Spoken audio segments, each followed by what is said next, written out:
Stay tuned at Tiberias Indonesia Media.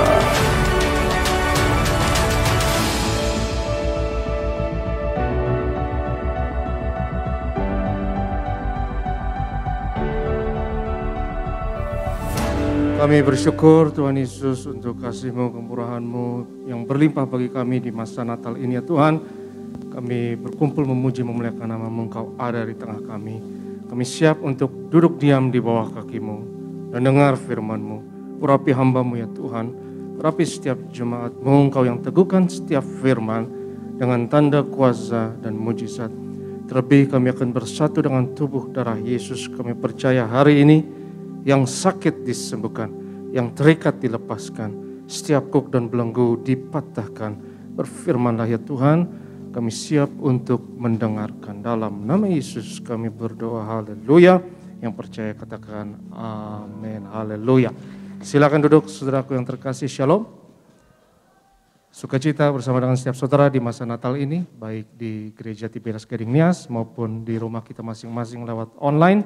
Berkat Natal atas kita semua. Mari kita buka firman Tuhan, Yohanes 1 ayatnya yang ke-14. Yohanes pasalnya yang pertama, kita mau baca firman Tuhan ayatnya yang ke-14, jadi dari Injil Yohanes pasal 1 ayat 14. Firman itu telah menjadi manusia dan diam di antara kita, dan kita telah melihat kemuliaannya, yaitu kemuliaan yang diberikan kepadanya sebagai anak tunggal Bapa, penuh kasih karunia dan kebenaran. Hari ini saya mau berbicara mengenai firman yang menjadi manusia. The word become flesh. Atau logos yang menjadi daging. Logos yang menjadi darah dan daging. Logos atau firman yang menjadi manusia. Dan firman ini dalam bahasa Yunaninya adalah logos. Dan logos inilah, saudaraku, asal mula kata logika. Asal mula kata ilmu itu dari logos, ya. Misalnya ilmu mengenai kehidupan itu biologi, itu biologos. Ilmu mengenai kejiwaan psikologi itu psikologos jadi psikologi, ya, dan segala ilmu yang lainnya. Dan Alkitab mengatakan, Injil Yohanes mengatakan bahwa logos firman itu menjadi manusia.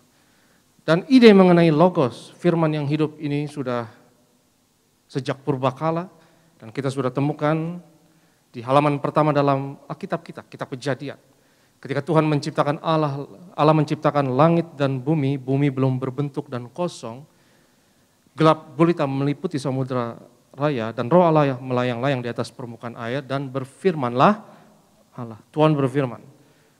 Logos berperan, firman berperan dalam penciptaan. Dan seperti yang Yohanes katakan, pada mulanya adalah firman, pada mulanya adalah logos. Logos itu bersama-sama dengan Allah, dan logos itu adalah Allah. Saudara dan saya manusia diciptakan menurut gambar dan rupa Allah. Gambar dan rupa logos ini. Dan kita memiliki superpower yang tidak dimiliki oleh spesies makhluk apapun, yaitu logik, logos, perkataan. Saudara yang terkasih, logos dapat didefinisikan sebagai firman kebenaran yang dikomunikasikan. Firman kebenaran yang diperkatakan.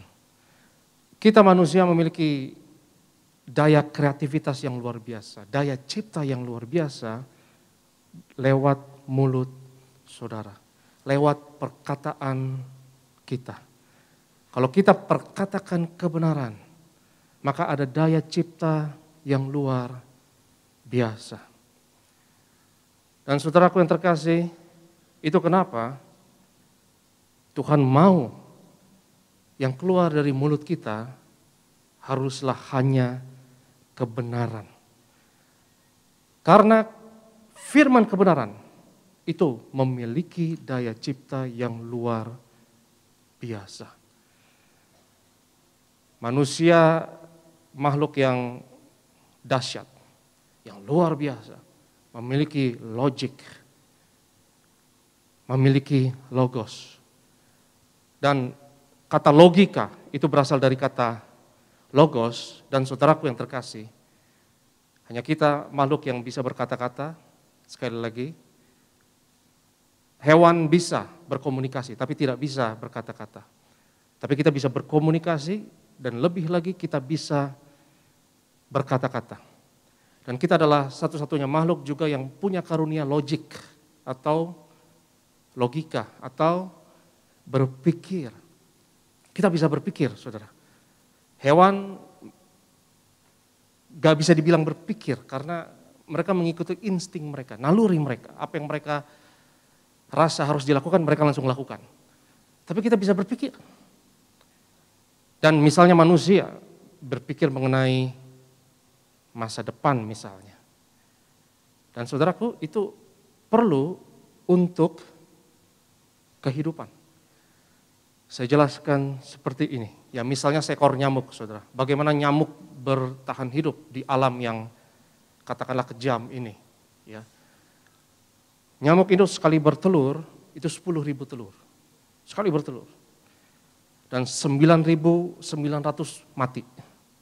Hanya sedikit sekali yang hidup dari telur nyamuk tersebut. Dan telur-telur tersebut adalah varian genetika dari sang nyamuk. Ya supaya memastikan di alam itu adalah varian tertentu yang bisa hidup. Itu kenapa virus bermutasi dengan varian-varian yang baru untuk supaya bertahan hidup. Tapi bagaimana manusia bertahan hidup, saudara? Manusia bertahan hidup karena punya ide, logika. Misalnya saya berpikir mengenai masa depan. Itu seperti seakan-akan saya menciptakan varian-varian Aristo, saudara. Ya saya berpikir, saya berfantasi mengenai masa depan. Ya, apa yang saya harus lakukan, misalnya ke depan. Ada beberapa pilihan A, B, C, D, E, F, G dan lain sebagainya. Dan saya akan pilih salah satu untuk menentukan masa depan yang saya pilih, yang saya pikir ini simulasi yang terbaik, ini adalah keputusan yang terbaik untuk masa depan. Seorang pemikir terkenal bernama Alfred North Whitehead mengatakan begini, bahwa tujuan manusia berpikir adalah supaya pikiranmu yang mati, tapi engkau tetap hidup. Misalnya saudara berpikir mengenai satu hal, ya saudara akan pikir logika sebab akibat dari akibat keputusan saudara tersebut, saudara fantasikan dalam imajinasi saudara. Dan kalau saudara pikir ini nggak baik buat saya ke depan, saudara tidak akan lakukan hal tersebut. Betul atau tidak, saudara? Betul atau tidak? Sehingga yang mati bukan engkau. Yang mati adalah ide atau pikiranmu tersebut. Itu tujuan manusia untuk berpikir yang dikemukakan oleh Alfred North Whitehead dan kesimpulannya sangat jenius menurut saya. Tujuan kita berpikir adalah supaya jangan kita yang mati, tapi biar pikiran kita yang mati. Misalnya engkau nggak suka sama bosmu katakanlah, kalau engkau berpikir dalam hatimu, kayaknya pengen gue semprot itu bos, ya. Kau fantasi, ini fantasi mengenai masa depan yang belum terjadi. Engkau bisa lakukan, bisa enggak, betul atau tidak? Kau nggak harus lakukan itu. Tapi ketika kau pikir-pikir, kau punya logik, kau punya logos, kau pikir-pikir, sebab akibatnya, wah nanti gue dipecat, ya. Wah nanti kau dipecat, gue kelaparan, ya, gue nggak ada gaji lagi, coret. Jangan lakukan itu, pikirkan yang lain lagi, alternatif yang lain lagi. Manusia punya logika, punya logos untuk berpikir, itulah superpower saudara dan saya, hewan tidak memilikinya. Kita memilikinya, kita bisa membayangkan masa depan yang fiktif. Dan simulasi untuk keputusan kita berdasarkan logika sebab akibat, dan kita bisa melakukannya, bisa juga tidak. Tetapi saudaraku yang terkasih, superpower itu ada efek negatifnya. Kalau saudara bisa membayangkan masa depan yang fiktif ke depan, efek negatifnya adalah saudara bisa membayangkan juga masa kini dan masa lalu yang fiktif juga. Betul atau tidak? Dan itulah asal mula manusia bisa berbohong. Bisa apa? Berbohong. Saudaraku, binatang nggak bisa bohong. Betul nggak saudara? Binatang nggak bisa bohong. Binatang bisa ya memperdaya bisa lah. Misalnya bunglon memperdaya, tapi itu bertahan hidup, itu fair. Ya, saudara nggak bisa bilang itu berbohong. Memperdaya, menggocek misalnya, untuk bertahan hidup, itu fair. Seperti ketika seorang atlet menggocek lawannya dalam olahraga, itu fair atau tidak? Fair, itu bukan berbohong. Ya. Tapi berbohong itu beda, itu menciptakan realita fiktif untuk mewakili sesuatu yang nggak ada, atau memanipulasi sesuatu, itulah berbohong. Dan masa Natal ini, firman Tuhan mau mengingatkan kepada kita, pastikan seperti seruan gembala sidang yang selalu diserukan di mimbar, bahwa yang keluar dari mulut kita hanya kebenaran. Kenapa kita tidak boleh berbohong? Kenapa dusta itu tidak baik bagi kita? Ingat, logos itu adalah firman kebenaran yang diperkatakan, yang dikomunikasikan. Dan itu memiliki daya cipta yang luar biasa. Itu kenapa saya percaya, ya kebebasan berbicara, kebebasan berpendapat itu sangat sakral menurut saya. Karena ada kreativitas yang luar biasa ketika kita berkata-kata. Ya, kita bertukar pikiran, bertukar ide, akan ada ciptaan-ciptaan yang baru. Saudara dan saya diciptakan menurut gambar dan rupa Allah. Yang percaya katakan amin. Sebagaimana Tuhan ciptakan langit dan bumi, Ia berfirman. Demikian juga superpower saudara dan saya adalah logos. Superpower itu adalah 2 senti di bawah hidungmu, alias bibirmu, alias mulutmu. Itu kenapa kita tidak boleh berbohong. Kenapa saudara? Manusia cerdas luar biasa, punya superpower, tapi superpower itu bisa digunakan untuk memanipulasi realita yang dapat membawa kebinasaan dan kehancuran, yaitu dusta dan kebohongan. Kita lihat slide selanjutnya, tolong diperlihatkan. Mark Twain berkata, ya, bahwa kalau engkau hanya mengatakan yang benar, engkau tidak perlu mengingat apapun. If you tell the truth, you don't have to remember anything. Mantap ini, bagus. Ya, kalau saudara nggak bohong, saudara nggak akan pikun, maksudnya gitu saudara. Saudara nggak perlu ngingat apapun. Kalau saudara apa adanya, yang setuju katakan amin. Kalau saudara nggak memanipulasi realita, saudara nggak perlu capek-capek ngingat. Karena kalau saudara bohong, saudara harus capek-capek ngingat, betul atau tidak? Kalau di handphonemu, ya, di handphonemu misalnya ada nama Parto, di save nama Parto, tapi itu Paula atau Pamela, lupa loh. Paula atau Pamela, lupa ya.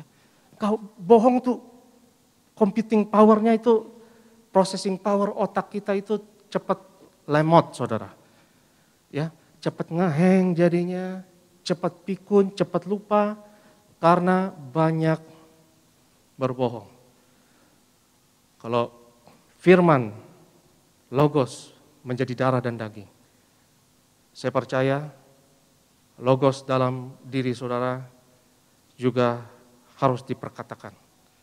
Harus mendarah daging kebenaran itu dalam diri saudara. Yang percaya katakan amin.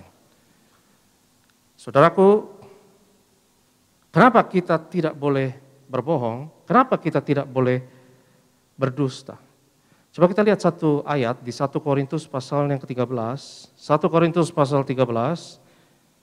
Kita lihat ayatnya yang ke-12. 1 Korintus 13 ayatnya yang ke-12.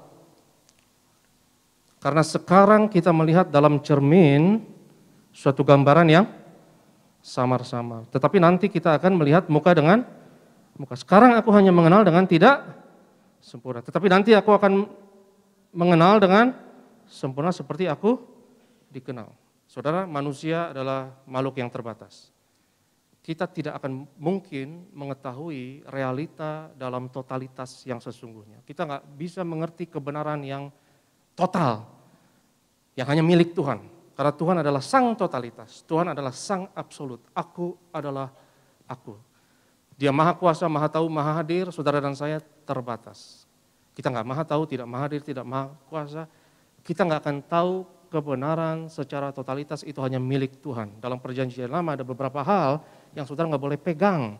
Karena kalau engkau pegang, kau akan mati. Engkau jamah, engkau mati. Demikian juga saya percaya totalitas, kebenaran yang total, yang absolut, itu di luar jangkauan kita dan mustahil engkau mengetahuinya, karena kita adalah makhluk yang terbatas. Ya. Tanpa keterbatasan tidak ada kehidupan. Keterbatasan itu mendefinisikan kehidupan. Misalnya sekarang saya lagi lihat Pak John. Ini Pak John, saya lihat Pak John.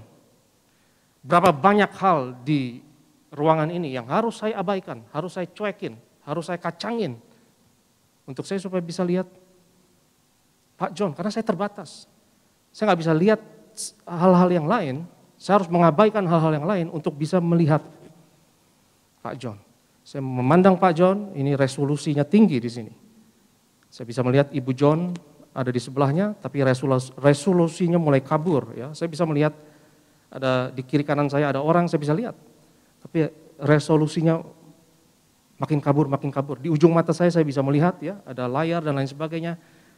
Tapi resolusinya kabur. Di belakang saya tidak bisa lihat. Ada jutaan hal yang harus saya abaikan supaya saya bisa melihat dan fokus kepada satu hal. Yang setuju katakan amin. Kalau saya mau lihat Pak John, saya harus abaikan dan saya harus sensor banyak hal.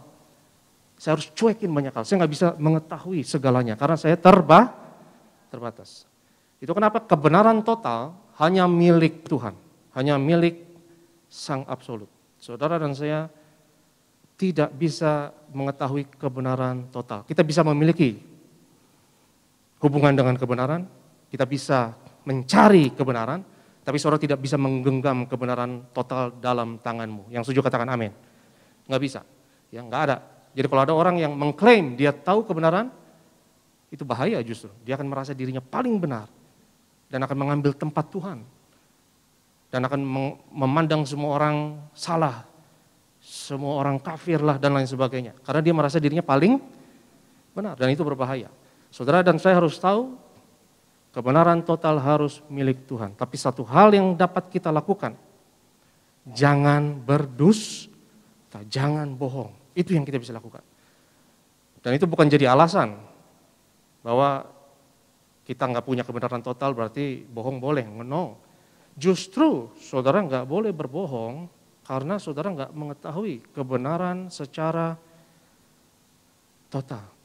Kita bisa membuat simulasi fiktif mengenai masa depan, tapi kita juga bisa memfiktifkan masa kini. Kita juga bisa memfiktifkan masa lalu. Dan itulah yang namanya berbohong.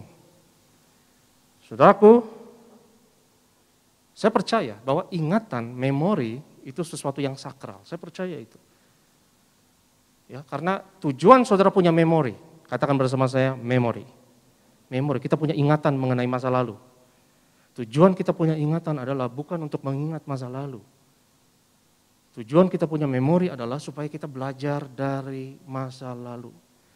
Kesalahan-kesalahan masa lalu apa yang kita nggak mau ulangi di masa depan. Itu tujuan saudara punya ingatan. Saudara punya memori bukan untuk mengingat masa lalu, tapi untuk belajar dari masa lalu. Bahkan kebanyakan dari masa lalu, saudaraku, kita tidak perlu ingat. Kecuali kalau ada sesuatu yang salah. Ada sesuatu yang saudara belum belajar daripadanya, saudara pasti ingat. Saudara masih marah, masih takut, masih panik, masih bencilah. Karena engkau belum belajar dari masa lalu, engkau masih terperangkap di sana. Dan otak tidak akan melepaskan engkau nggak bisa move on. Sampai engkau belajar dari lubang yang kau telah jatuh di masa lalu tersebut. Dan kau belajar untuk tidak akan jatuh di lubang yang sama di masa depan, baru otak akan lepaskan. Engkau nggak perlu ingat-ingat lagi, nggak akan ada lagi emosi yang buruk mengenai kejadian di masa lalu tersebut. Itu kenapa saudaraku, kalau engkau berbohong, engkau memanipulasi memorimu, ingatanmu. Dan kita perlu sistem navigasi yang akurat untuk masa depan. Kalau saudara berbohong, engkau dengan sengaja mengkompromikan integritas sistem navigasi dalam hati saudara, dengan sengaja merusaknya, sehingga gambaranmu mengenai masa lalu kabur, mengenai masa kini akan kabur, apalagi mengenai masa depan. Karena untuk apa sih kita berbohong, saudara? Seringkali kita berbohong untuk dapat apa yang kita mau. Dan kita bohong orang untuk dapatkan apa yang kita mau. Tapi seringkali, saudaraku, apa yang kita mau itu membunuh kita. Apa yang kita mau itu suatu ilusi. Banyak orang yang sudah dapatkan apa yang ia mau, tapi hidupnya makin hampa dan makin kosong. Strategi yang paling baik adalah katakan kebenaran. Karena kalau engkau katakan kebenaran, apa yang engkau mau, itu akan datang padamu. Karena seringkali apa yang kita mau justru akan membunuh kita. Apa yang kita mau justru mengecewakan kita. Kita butuh peta untuk navigasi dalam kehidupan ini, peta yang akurat. Dalam mentalmu, dalam hatimu. Gambaran mengenai masa lalu, masa kini, dan masa depan yang clear. Tapi kalau engkau berbohong, engkau dengan sengaja merusak akurasi dari sistem navigasi tersebut. Engkau sengaja merusak peta tersebut. Sehingga tidak heran kalau engkau tersesat. Saudaraku, engkau pergi dari satu tempat ke tempat yang lain di kota Jakarta, engkau tentunya ingin peta yang akurat. Betul atau tidak? Engkau mau peta yang seakurat mungkin. Kalau kita berbohong, kita merusak akurasi dan integritas dari peta tersebut. Karena hidup ini banyak jebakan, banyak lubang yang harus dihindari. Bukan hanya di masa lalu, tapi di masa depan. Itu kenapa saya percaya strategi yang terbaik dalam hidup ini adalah katakan apapun sejujurnya. Demi akurasi peta dalam hatimu tersebut. Supaya engkau tidak kehilangan arah. Karena seringkali, saudaraku yang terkasih, seperti yang saya katakan, apa yang kita mau itu akan mengkhianati kita. Tapi kalau engkau katakan kebenaran, carilah dahulu kerajaan Allah dan kebenarannya, maka semuanya akan mengalir sendiri dalam hidupmu. Semuanya akan sinkron ketika engkau berkata dan semuanya akan clear. Kita lihat firman Tuhan, Yohanes pasal yang ketiga. Yohanes pasal yang ketiga, kita lihat ayatnya yang ke-19. Yohanes pasal yang ketiga ayat 19. Dan inilah hukuman itu, ini hukumannya. Titik 2 diterangkan oleh Yohanes. Terang telah datang ke dalam dunia. Tetapi manusia lebih menyukai kegelapan daripada terang. Sebab perbuatan-perbuatan mereka jahat. Nah ini hukuman itu, saudara. Inilah neraka di dunia. Yaitu orang lebih suka kebohongan, kegelapan, dan ilusi dibanding terang itu sendiri. Ketika terang itu datang, ketika Yesus datang, mereka tidak bisa melihatnya. Bukan Tuhan tidak mau memberkati kita, tapi seringkali kita yang tidak bisa melihat karena pandangan kita sudah kabur. Karena kita sudah puas dengan dunia fantasi. Kita sudah puas dengan dunia ilusi, dengan kegelapan. Dan itu yang membuat kita tidak melihat ketika terang itu ada di depan. Bayangkan kalau Yesus ada di depan kita, kita nggak bisa lihat, saudara. Walaupun sudah di depan, itulah hukuman yang sesungguhnya. Karena kita tidak mengatakan kebenaran. Saya percaya kalau saudara mengatakan kebenaran, engkau tidak berdosa mengenai hal apapun. Itu kenapa komitmen masa Natal ini, hal apapun, saya tidak mau bohong. Maka saudara akan melihat hal-hal yang saudara tidak lihat sebelumnya. Maka alam ini, seperti alam semesta ini akan berkonspirasi untuk memperlihatkan kepada saudara kebenaran yang sesungguhnya. Saudara akan memiliki gambaran yang jelas. Kalau saudara katakan apapun jujur. Walaupun kita nggak tahu kebenaran totalitas di luar jangkauan kita. Tapi kita tahu kapan kita berbohong. Yang setuju katakan amin. Saudara dan saya tahu kapan kita berbohong, kapan kita memanipulasi realita, kita tahu. Tapi kalau saudara berkomitmen, hal kecil apapun saya komitmen, saya mau jujur, maka saudara akan melihat hal-hal yang saudara tidak lihat sebelumnya. Maka semuanya akan ditambahkan kepadamu. Carilah dahulu kerajaan Allah dan kebenarannya, ya, kebenarannya. Itu kenapa kalau kita hanya komitmen perkatakan kebenaran dan jangan berbohong untuk hal apapun, komitmen, saudara. Maka itu akan menghancurkan ya sampah-sampah kebohongan, ilusi-ilusi dalam hidupmu itu dihancurkan dan kau akan melihat hal-hal yang baru dan baru setelah itu mungkin kita tahu apa yang kita mau. Karena kita pikir saya mau bohong supaya saya dapat apa yang saya mau. Tapi seperti yang saya katakan, apa yang kau mau akan hancurkan dirimu seringkali. Seringkali kau akan sabotase dirimu. Ketika kau sudah dapatkan apa yang kau mau, kau kecewa, kau makin hampa. Tapi kalau kita katakan kebenaran, mungkin saudaraku, baru kita tahu apa yang sebenarnya kita mau setelah kita clear penglihatannya. Ketika kita memiliki peta yang clear. Banyak orang yang mencintai kebohongan.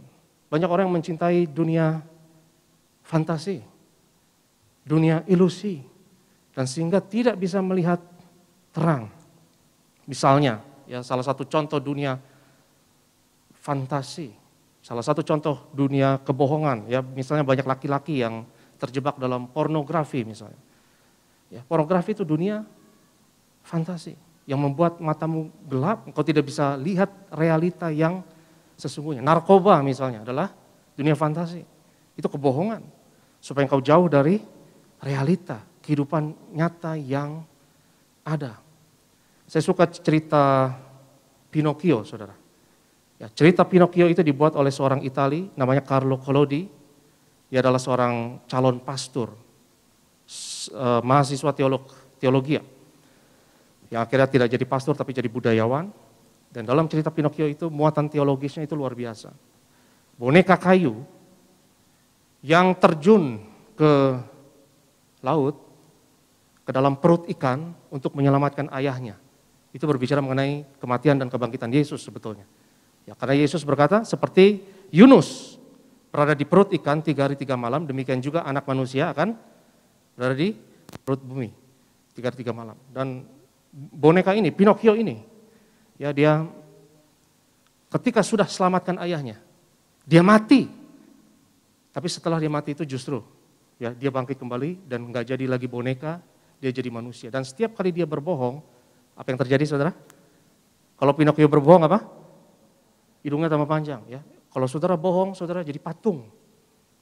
Ya kalau engkau berbohong, itu engkau tidak akan menjadi manusia yang original, yang otentik. Itu kenapa dalam Wahyu 13, Alkitab mengatakan mengenai binatang yang keluar dari dalam laut.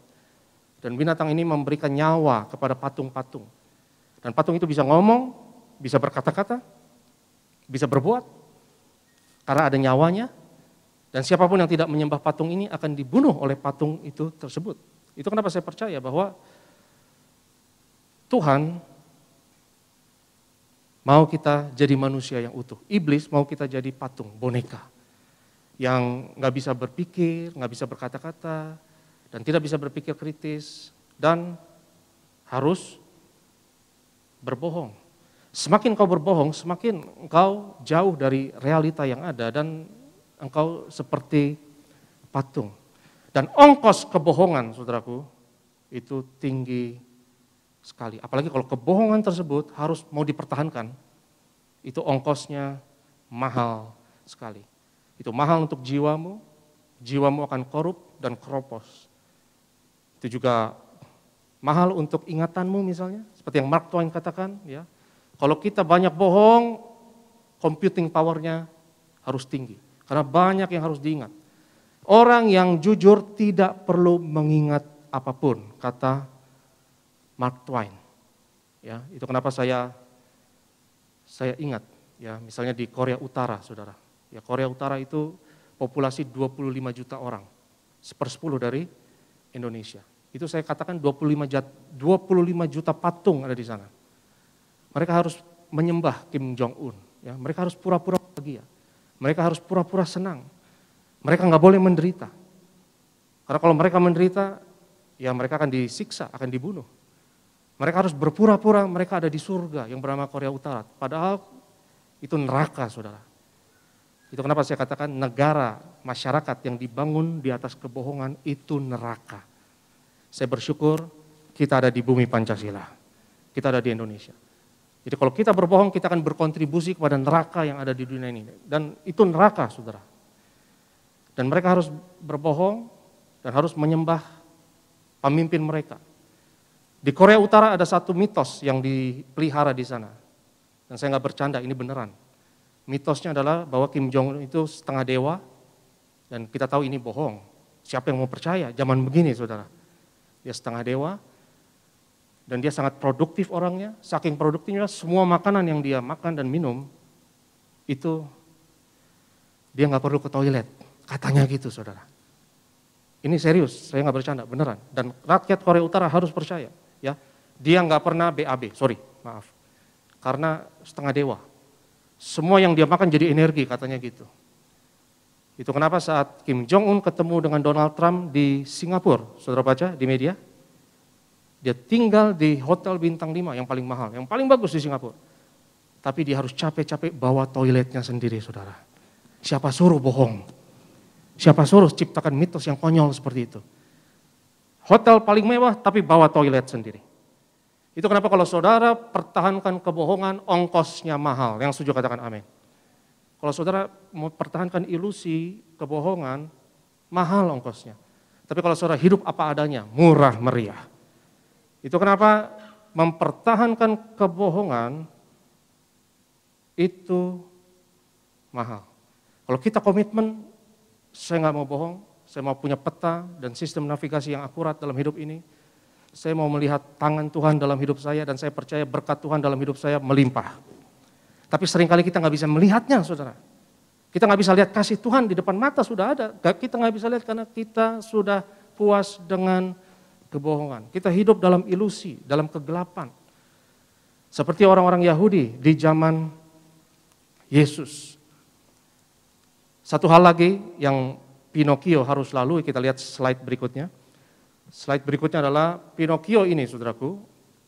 Salah satu godaan yang harus dia hindari adalah satu pulau yang bernama Pleasure Island. Ya, Pleasure Island itu supaya Pinocchio tidak menjadi manusia yang utuh, ya, dia ditawarkan udah istilahnya nggak usah pikul salib lah, nggak usah ambil tanggung jawab, nggak usah punya komitmen apapun, senang-senang aja di dunia fantasi ini. Ya misalnya salah satu contoh dunia fantasi itu pornografi, ya misalnya buat laki-laki. Ya. Pornografi itu dunia fantasi, itu akan membuat engkau tumpul pikirannya dan tidak berani untuk hadapi dunia nyata. Itu kenapa? Kebenaran dan realita bukan untuk pengecut. Yang setuju katakan amin.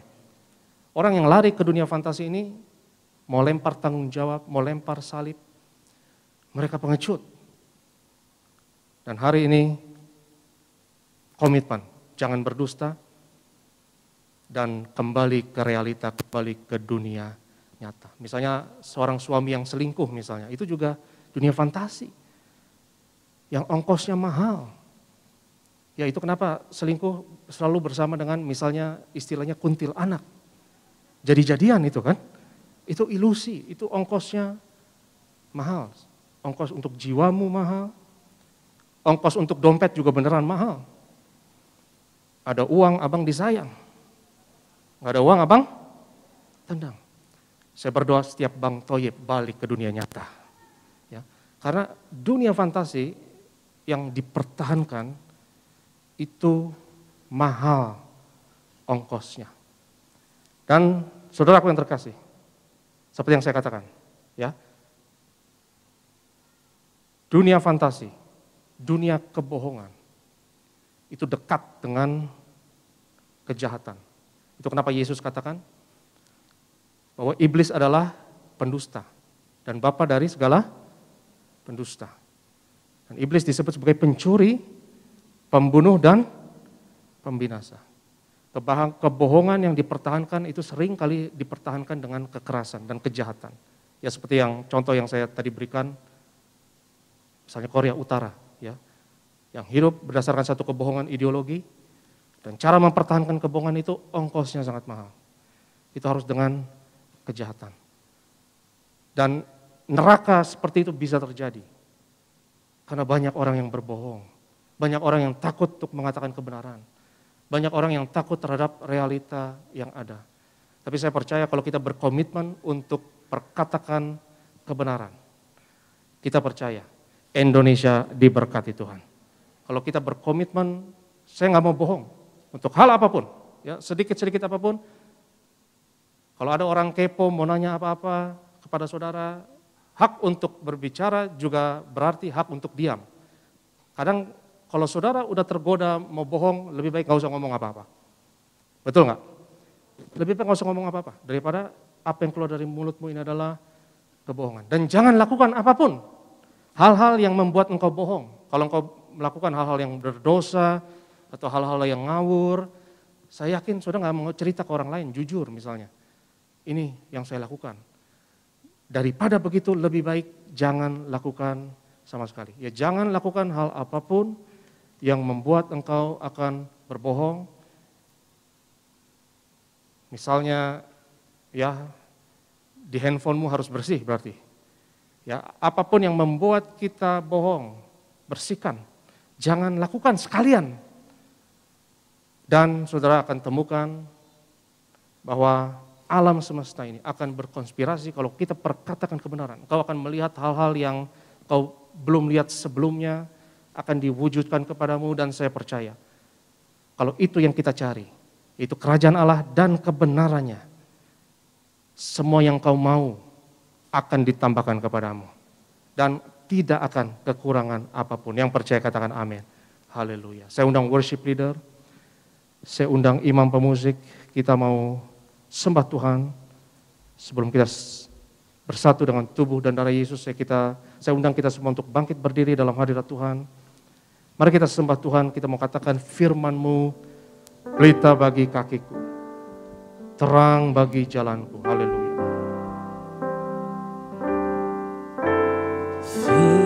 Firman-Mu, pelita bagi kakiku, terang bagi jalanku. Firman-Mu Tuhan, Firman-Mu, pelita bagi kakiku, terang bagi jalanku. Waktu ku bimbang dan hilang jalanku, tetaplah Kau di sisiku. Dan takkan ku takut, asal Kau di dekatku, besertaku selamanya.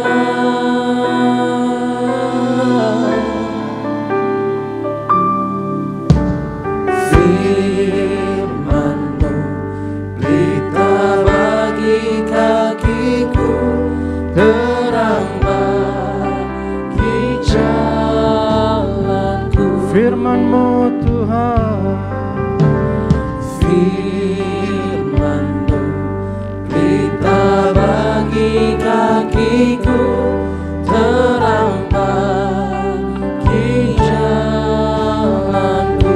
waktu ku bimbang, Waktu ku bimbang dan hilang jalanku, tetaplah Kau di sisiku. dan takkan ku takut, Dan takkan ku takut, asal Kau di dalam. asal Kau di dekatku, besertaku selamanya. Oh,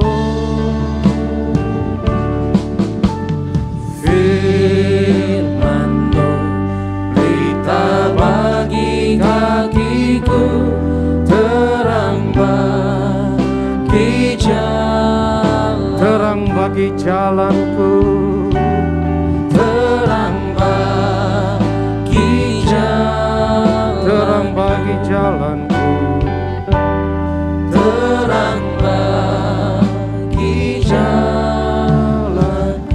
haleluya. Biarlah musik meringi dengan lembut kita semua dalam hadirat Tuhan. Logos itu menjadi manusia, firman kebenaran yang diperkatakan. Saudaraku yang terkasih, berikan dirimu hadiah Natal yang terindah hari ini. Jangan berdusta, jangan berbohong tentang apapun. Karena engkau hanya mau melihat kebenaran. Dan engkau berkomitmen untuk hanya memperkatakan kebenaran. Mungkin banyak dari kita hari-hari ini yang hidup dalam kebohongan, hidup dalam dunia ilusi, dunia fantasi apapun. Hari ini bebas dari ilusi apapun dan kembali ke realita. Karena iblis tidak mau kita pikul salib dalam realita yang ada. Sebab Yesus adalah jalan, kebenaran, dan hidup. Kalau engkau memperkatakan kebenaran dan hanya kebenaran, engkau akan makin kuat dalam hidup ini. Kalau engkau berbohong, engkau akan makin lemah. Dan engkau akan merasakan bahwa engkau makin lembek, makin lemah, makin melempem. Tapi kalau engkau hanya memperkatakan kebenaran, engkau akan tajam. Penglihatanmu tajam, visimu tajam, dan engkau kuat. Hari ini berkomitmen, perkatakan kebenaran dan biarkan kebenaran itu menghancurkan semua kebohongan yang ada. Orang bisa ketagihan dengan kebohongan. Tapi saya percaya orang juga bisa ketagihan dengan kebenaran. Karena kalau engkau hanya perkatakan apa yang benar, engkau akan makin kuat. Engkau akan makin tajam. Dan semua sampah, ilusi, fantasi, dan kebohongan itu dibakar. Dan jika itu doamu hari ini, angkat tanganmu tinggi-tinggi dalam hadirat Tuhan. Jika engkau mau berkomitmen, Tuhan, aku mau hidup dalam kebenaran dan hanya mau melihat kebenaran dan memperkatakan kebenaran tersebut.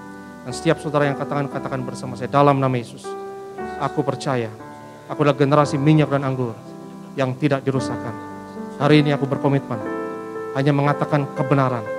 Dan aku serahkan diriku untuk dimurnikan, untuk dibersihkan. Semua sampah kebohongan, ilusi, dan fantasi dihancurkan, dibakar. Dan biarlah aku makin dimurnikan menjadi seperti Yesus. Supaya logos dalam hidupku makin dimurnikan dan penuh kuasa. Dalam nama Yesus. Haleluya. Amin. Yang percaya katakan amin. Sekali lagi angkat tanganmu.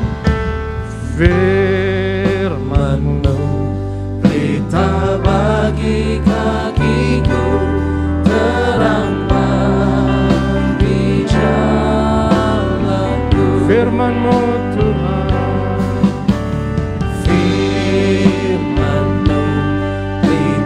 Bagi kakiku, terang bagi jalanku. Waktu ku bimbang dan hilang jalanku, tetaplah Kau beserta setiap kami, Tuhan Yesus. Kami katakan, dan takkan ku takut asal Kau ada Tuhan. Asal Kau di dekatku, besertaku selamanya.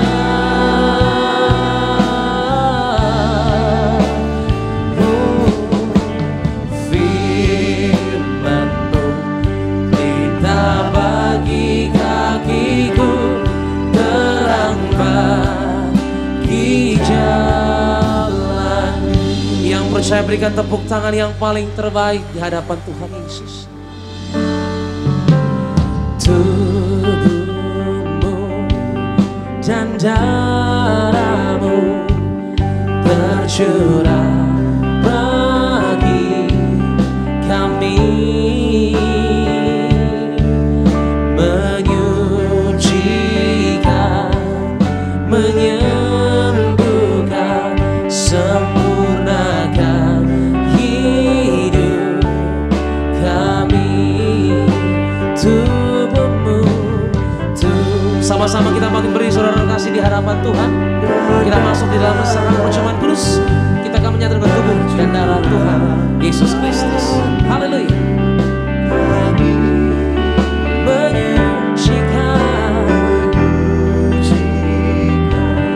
Menyembuhkan, sempurnakan hidup kami. Mari kita satu di dalam doa. Kami bersyukur Tuhan Yesus untuk karya keselamatan yang Kau kerjakan. Di atas kayu salib Kau berikan hidupmu, nyawamu, ganti kami.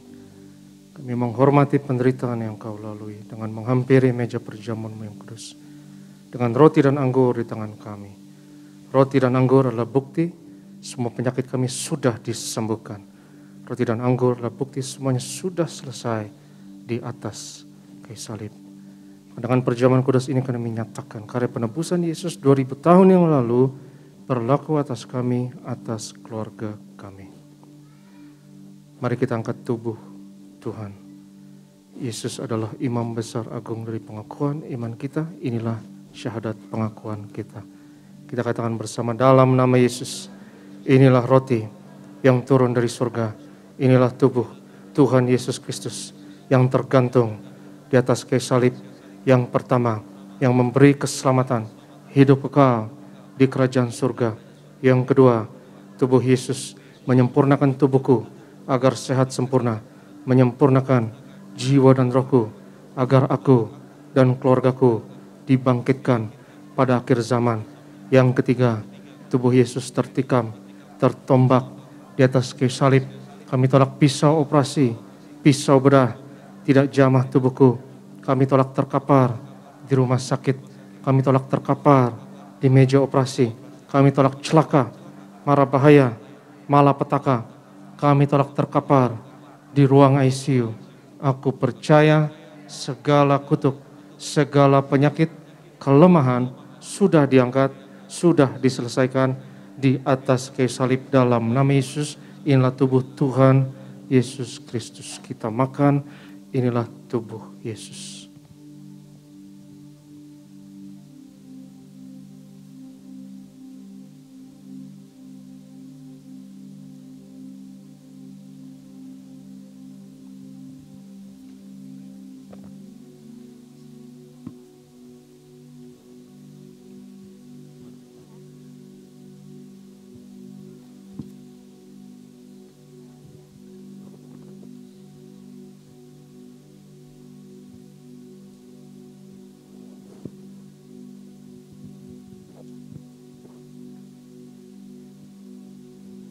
Sesudah itu Yesus mengangkat cawan mengucap syukur atasnya seraya berkata, ambillah dan minumlah, inilah darahku, darah perjanjian baru yang ditumpahkan untuk pengampunan dosa. Mari kita angkat cawan Tuhan. Dalam nama Yesus, inilah darah Tuhan Yesus Kristus yang tercurah di atas kayu salib sebagai perjanjian yang baru dan yang kekal. Yang pertama, yang memberi pengampunan atas segala dosa, kesalahan kami. Kami janji bertobat. Kami tolak setan dan segala perbuatannya. Keluarga kami, keluarga yang kudus. Kami tolak perzinahan. Kami tolak poligami. Jauhkan dari perceraian. Yang ketiga, darah Yesus menyucikan, menguduskan kami. Kami termeterai sebagai warga kerajaan surga. Kami doa punya rumah di bumi dan di surga. Yang ketiga, oleh darah Yesus, oleh bilur Yesus, dari ujung rambut sampai ujung kaki, aku sehat, aku sembuh, pendengaran sempurna, kami tolak tuli, penglihatan sempurna, kami tolak katarak, kebutaan, setiap organ tubuh, setiap sistem dalam tubuhku, jaringan sempurna, peredaran darah sempurna, pernafasan sempurna, antibodi, imunitas sempurna. Kami tolak COVID-19, kami tolak virus corona, varian apapun, atasku dan keluargaku. Dalam nama Yesus, syaraf, pencernaan, sempurna, darahku tahir oleh darah Yesus. Kami tolak diabetes, hepatitis, kami tolak kanker tumor, kami tolak kista miom, kami tolak cuci darah dalam nama Yesus. Sebut sakitmu masing-masing.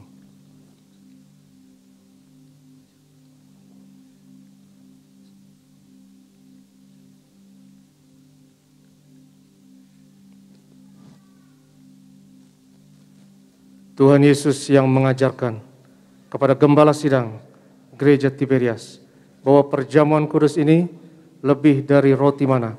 Bangsa Israel 40 tahun di padang gurun dengan roti mana, makan tidur diberkati, tidak kekurangan, kasut jubah tidak rusak, selalu baru. Aku percaya dengan tubuh darah Yesus, berkat kami lebih dari roti mana. Kami tolak kemiskinan, kami tolak roh kekurangan, kami tolak roh kegagalan, hutang-hutang pribadi, lunas bulan ini, kami tolak kebangkrutan. Aku percaya segala kutuk, segala penyakit kemiskinan sudah diangkat, sudah diselesaikan di atas kayu salib. Dalam nama Yesus, inilah darah Tuhan Yesus Kristus. Kita minum, inilah darah Yesus.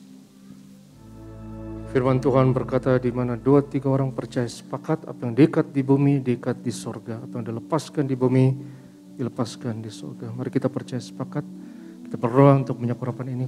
Kita angkat bersama dengan tangan kanan kita dan katakan bersama-sama, dalam nama Bapa, Anak, dan Roh Kudus, dalam nama Tuhan Yesus Kristus. Inilah minyak urapan yang kudus untuk memuliakan Allah dan manusia.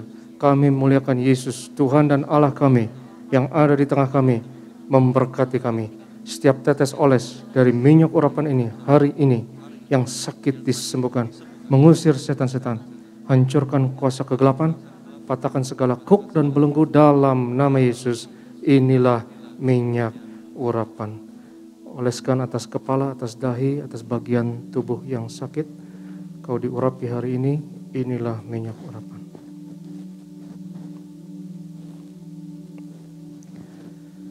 Kami berdoa ya Tuhan, untuk setiap pokok yang tertulis dalam kertas doa ini, kami bawa segala pergumulan anak-anak-Mu, Engkau yang berfirman, doa orang benar dengan yakin didoakan besar kuasanya. Kami percaya pagi ini Engkaulah Tuhan yang dengar, Tuhan yang jawab doa kami. Kami berdoa bersyafaat, berkati gereja-Mu, berkati gembala dan ibu, Tuhan beri umur panjang dan kesehatan. Hamba-hamba-Mu di gereja Tiberias yang melayani saat ini, berkati urapi, khususnya di gereja Tiberias Gading Nias tempat ini. Berkati saudara Sony dan rekan worship leader, berkati singer, berkati rekan-rekan imam pemusik, usher, collector, and greeters, juga bagian event, bagian media. Kami doa ya Tuhan, lewat pelayanan kami di Tiberias, bilangan orang benar di Indonesia terus bertambah. Indonesia penuh kemuliaan Tuhan, dimenangkan untuk tuayan di akhir zaman. Sebelum kami tinggalkan tempat ini, sudah ibadah ini, kami terima berkat Tuhan. Berkat martir mengalir dari gembala sidang kepada setiap hamba Tuhan, setiap jemaat yang terkasih. Sebab Tuhan berfirman kepada Musa, ucapkanlah kata berkat ini atas Israel, dan aku akan berkenan untuk menaruh berkat ini atas mereka. Yevarecha Adonai v'yish merecha, Yair Adonai panav elecha v'chunnecha, Yisa Adonai panav elecha v'yashem necha. Shalom. Tuhan memberkati engkau dan Tuhan melindungi engkau. Tuhan menyinarkan wajahnya atasmu dan memberi kepadamu kasih anugerah. Tuhan menghadapkan wajahnya kepadamu dan memberi kepadamu shalomnya, damai sejahteranya untukmu dan anak-anakmu. Yang diberkati Tuhan sama-sama katakan amin. Selamat hari Minggu, Merry Christmas, Shalom.